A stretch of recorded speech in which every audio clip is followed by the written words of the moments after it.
जागतिक महिला दिनाच्या महाराष्ट्रातल्या, देशातल्या, जगातल्या सगळ्या महिलांना शुभेच्छा। हा जागतिक महिला दिन असला आणि त्यानिमित्ताने महिला सबलीकरणासाठी प्रयत्न करायचे असले तरी ते केवळ महिलांनी करायचे नाही आहेत, तर सर्वांनी मिळून ते करायचे आहे।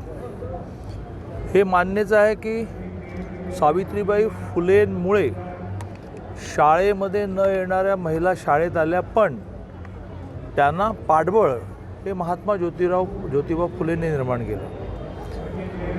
महिला शिक्षणामध्ये मोठं काम करणारे महर्षी धोंडो केशव कर्वे होते, अशी खूप मोठी यादी सांगता येईल। त्यामुळे या महिला दिनाच्या निमित्ताने महिला सबलीकरणासाठी सर्व समाजाने प्रयत्न केले पाहिजेत, अशी अपेक्षा मी व्यक्त करतो। सांगली जिल्ह्यामध्ये नवीन काही प्रयोग आम्ही करतो। त्याच्यामध्ये 20,000 मुलींना दर आठवडा 1 तास शनिवारी सकाळी 8 ते 9 कराटे आणि जुडोचं प्रशिक्षण आम्ही दिलं। त्यातला पहिला बेल्ट, येलो बेल्टसुद्धा 15,400 मुलींना मिळाला। तो प्रदान करण्याचा कार्यक्रम तालुकाशा सुरू आहे। जिल्हा केंद्रात थोडा मोठा कार्यक्रम झाला। आता त्याच्या पुढचे बेल्ट मिळवण्यासाठी जे शुल्क द्यावं लागतं ते प्रशासन देईल असं आज आम्ही घोषित केलं।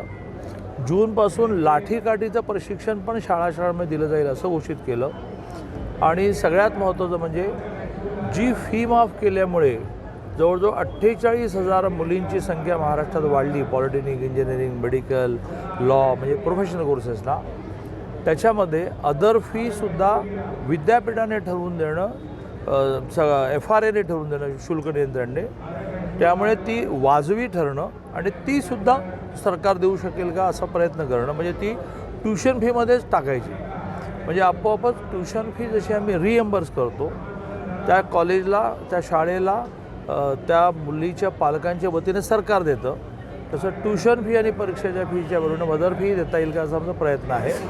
प्लस 5 लाख मुलींना महाराष्ट्रामध्ये कमवा शिकामधून दरमहा 2,000 देता येतील का, जी अमाऊंट वर्षाला 1,000 कोटी होईल, पण 5 लाख मुलींना तसं 1,500 रुपयामुळे मुख्यमंत्री माझी लाडकी बहिणीमध्ये त्या महिलांचा आत्मसन्मान वाढला। काही जणांनी व्यवसाय सुरू केले, 1 लाखाचं लोन आता त्यांना मिळणार। तसं कॉलेजमध्ये शिकणाऱ्या मुलीला ट्यूशन फी नाही, परीक्षा फी नाही, अदर फी नाही, हॉस्टेल फी नाही।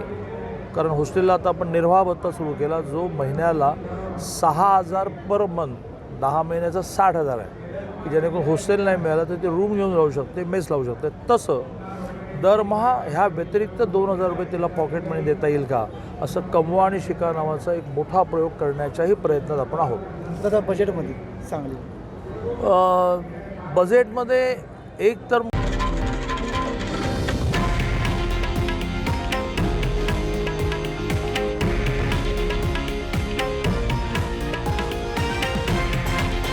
हे आहे देशातील नंबर 1 न्यूज नेटवर्क आणि आपण पाहत आहात TV9 मराठी, एकमेव।